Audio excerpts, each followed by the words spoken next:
शहर अभी पूरी तरह जागा भी नहीं था। सूरज की पहली किरणें ऊंची इमारतों के कांच से टकराकर सड़क पर गिर रही थीं। एम्बुलेंस की सायरन, चाय वालों की आवाज और भागते कदम सब मिलकर एक अजीब सी बेचैनी पैदा कर रहे थे। उसी शहर के बीचों बीच खड़ा था आरोग्य सुपर स्पेशलिटी हॉस्पिटल, एक ऐसा अस्पताल जिसे लोग मंदिर की तरह मानते थे। कांच के बड़े बड़े दरवाजे, अंदर संगमरमर का फर्श, दीवारों पर महंगे पेंटिंग्स और हर तरफ सफेद कोट पहने डॉक्टर। बाहर खड़ी गाड़ियों की लाइन देखकर ही अंदाजा लग जाता था कि ये जगह आम लोगों के लिए नहीं है।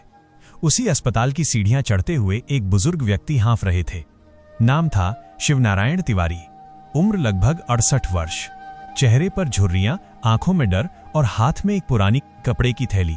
उसी थैली में रखी थी उनकी जिंदगी की सबसे बड़ी उम्मीद, उनकी पत्नी सरस्वती देवी की मेडिकल फाइल। सरस्वती देवी कल रात हार्ट अटैक के बाद यहां भर्ती की गई थीं।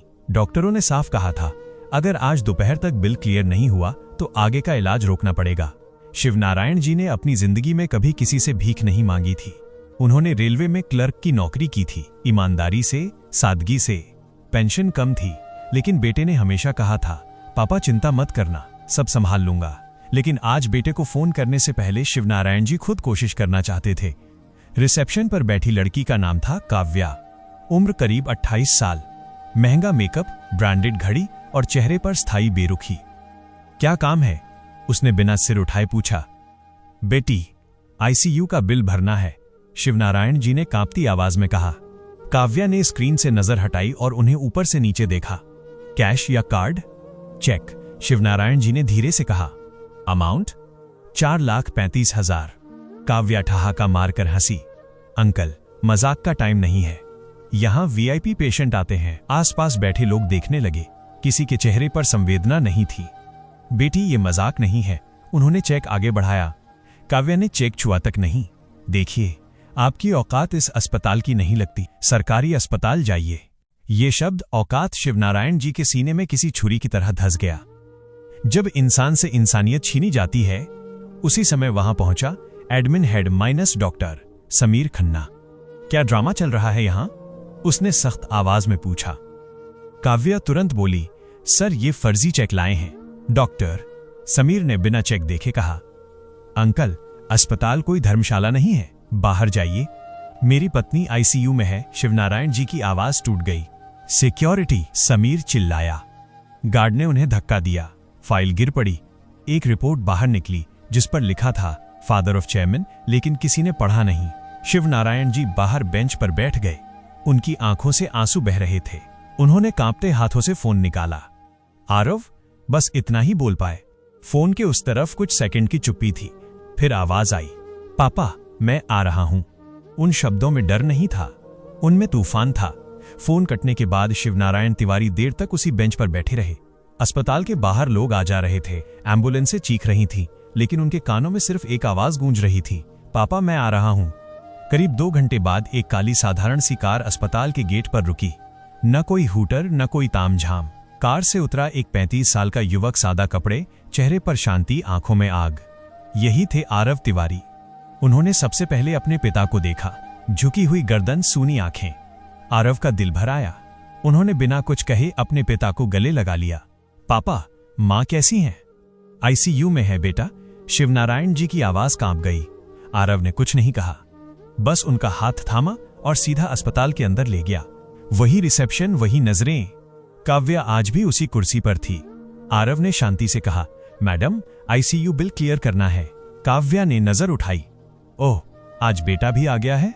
हाँ, आरव मुस्कुराया, क्योंकि कल आपने मेरे पिता को भिखारी समझ लिया था। अपनी हद में रहो, काव्या तमतमाई।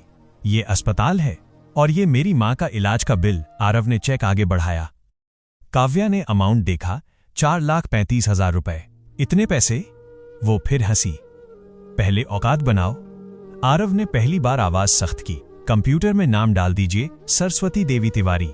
काव्या ने अनमने ढंग से एंटर किया। स्क्रीन पर जो दिखा उसने उसे चुप करा दिया। Account status platinum, sponsor Aarav Tiwari. उसका चेहरा सफेद पड़ गया। सच का पहला झटका। सर, वो हकलाने लगी। अब जाकर एडमिन हेड को बुलाइए, आरव ने शांत स्वर में कहा। कुछ ही देर में डॉक्टर समीर खन्ना आ पहुंचे। क्या समस्या है? उन्होंने औपचारिकता से पूछा। आरव ने सीधे कहा, कल आपने मेरे पिता को धक्का दिलवाया था। समीर ने पहचानने की कोशिश की। आप कौन हैं? आरव ने जेब से विजिटिंग कार्ड निकाला। आरव तिवारी, चेयरमैन, आरोग्य हेल्थ ग्रुप। कार्ड हाथ में लेते ही समीर के चेहरे का रंग उड़ गया। सिस्टम का नकाब उतरता है। आरव ने कहा, ये अस्पताल मेरे पिता की मेहनत से खड़ा है और यहां उन्हें अपमान मिला। समीर ने सफाई दी, सर ये मिसअंडरस्टैंडिंग है। मिसअंडरस्टैंडिंग नहीं, मेंटालिटी। आरव की आवाज गूंज उठी। उन्होंने लैपटॉप खोला। सीसीटीवी फुटेज चल पड़ी। हर शब्द, हर धक्का, सब रिकॉर्ड था। ये फुटेज बोर्ड मीटिंग और मीडिया दोनों के लिए काफी है, आरव ने कहा। समीर की टांगें कांपने लगी। सर, एक मौका। मौका? आरव मुस्कुराए। वो मौका कल था। एक पिता का दर्द। शिवनारायण जी धीरे से बोले, बेटा मुझे बदला नहीं चाहिए, मुझे बस सम्मान चाहिए। आरव ने उनका हाथ पकड़ा। पापा ये बदला नहीं, सुधार है। उन्होंने बाहर खड़े स्टाफ की ओर देखा। सबको बुलाइए। कुछ ही मिनटों में पूरा रिसेप्शन एरिया भर गया। आरव की आवाज शांत लेकिन भारी थी। आज यहां जो हुआ वो सिर्फ मेरे पिता के साथ नहीं, हर उस इंसान के साथ होता है जो साधारण दिखता है। काव्या की आंखों से आंसू बह रहे थे। इस अस्पताल में इलाज बिकता नहीं, सेवा दी जाती है, आरव ने कहा। डॉक्टर समीर खन्ना और काव्या, आप दोनों सस्पेंड नहीं, टर्मिनेट किए जाते हैं, आरव ने घोषणा की। और ये मामला यहीं खत्म नहीं होगा। पूरा अस्पताल सन्न था। आरव अपने पिता को लेकर आईसीयू की ओर बढ़े। मां ठीक हो जाएंगी पापा, उन्होंने कहा। शिवनारायण जी की आंखों से पहली बार राहत के आंसू गिरे। आरव तिवारी आईसीयू के बाहर कुर्सी पर बैठे थे। कांच के उस पार उनकी मां सरस्वती देवी जिंदगी और मौत के बीच जूझ रही थीं। मशीनों की बीप हर सेकंड याद दिला रही थी कि समय बहुत कीमती है। उसी समय अस्पताल के बाहर हलचल शुरू हो गई। कुछ न्यूज चैनलों की गाड़ियां आकर रुकीं। कैमरे, माइक और रिपोर्टर। किसी को अभी तक आधिकारिक सूचना नहीं दी गई थी, लेकिन बड़े सिस्टम में आग लगती है तो धुआं अपने आप फैल जाता है। आरव के फोन पर कॉल आया। सर, मीडिया पहुंच गई है। आरव ने गहरी सांस ली। उन्हें अंदर आने दीजिए, सच छुपाया नहीं जाएगा। कॉन्फ्रेंस हॉल में प्रेस मीट रखी गई। डॉक्टर, नर्स, स्टाफ सब मौजूद थे। आरव ने बोलना शुरू किया। ये अस्पताल इलाज के नाम पर भरोसा बेचता था। वीआईपी मरीजों के नाम पर गरीबों से ज्यादा बिल वसूले जाते थे। कमीशन का खेल चलता था। स्क्रीन पर डेटा आने लगा। एक ही दवा के अलग अलग रेट, गरीब मरीजों के अनावश्यक टेस्ट, आईसीयू में जानबूझकर देरी। पत्रकार सन्न थे, और ये सब इसलिए क्योंकि मरीज साधारण दिखता था। आरव की आवाज भारी हो गई। शहर में भूचाल। खबर कुछ ही घंटों में वायरल हो गई। सोशल मीडिया पर हैशटैग आरोग्य स्कैम ट्रेंड करने लगा। सरकार हरकत में आ गई। हेल्थ डिपार्टमेंट की टीम अस्पताल पहुंची। सील, जांच, पूछताछ सब शुरू हो गया। डॉक्टर समीर और कई सीनियर डॉक्टरों को हिरासत में लिया गया। शिवनारायण जी दूर खड़े ये सब देख रहे थे। उनका हाथ कांप रहा था। बेटा, इतना बड़ा तूफान, आरव ने कहा। पापा, ये तूफान जरूरी था। 3 दिन बाद सरस्वती देवी की हालत में सुधार हुआ। आईसीयू से बाहर शिफ्ट किया गया। उस दिन शिवनारायण जी पहली बार मुस्कुराए। उन्होंने आरव का माथा चूम लिया। भगवान तुझे खुश रखे।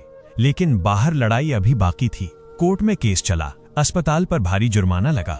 कई डॉक्टरों के लाइसेंस रद्द हुए। आरव ने प्रेस के सामने ऐलान किया, इस अस्पताल का नाम और सिस्टम बदला जाएगा। ये अब सिर्फ इमारत नहीं, सेवा का मंदिर होगा। नया नियम, हर मरीज के साथ सम्मान, बिलिंग पारदर्शी, गरीबों के लिए फ्री वार्ड, स्टाफ के लिए इंसानियत ट्रेनिंग। शिवनारायण जी ने बोर्ड मीटिंग में बस इतना कहा, पैसा फिर कमाया जा सकता है, लेकिन अगर एक भी इंसान टूट जाए तो सब व्यर्थ है।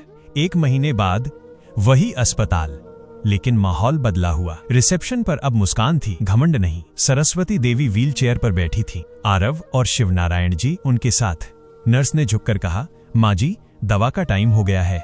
सरस्वती देवी की आंखों में आंसू आ गए। बेटा, आज पहली बार अस्पताल घर जैसा लग रहा है। बाहर निकलते समय वही बेंच दिखी जहां शिवनारायण जी अपमानित होकर बैठे थे। उन्होंने वहां रुककर कहा, यहीं से सब शुरू हुआ था। आरव बोला, और यहीं खत्म भी हुआ पापा। तीनों ने एक दूसरे का हाथ पकड़ा। दुनिया में सबसे महंगी चीज पैसा नहीं, सम्मान है। जो सिस्टम इंसान को कपड़ों से आंकता है, वो एक दिन खुद नंगा हो जाता है। ये कहानी काल्पनिक है। उद्देश्य केवल समाज को सोचने पर मजबूर करना है। अगर ये कहानी आपको छू गई हो तो इसे शेयर कीजिए, क्योंकि किसी एक का सम्मान बचाना पूरे समाज को बेहतर बनाता है।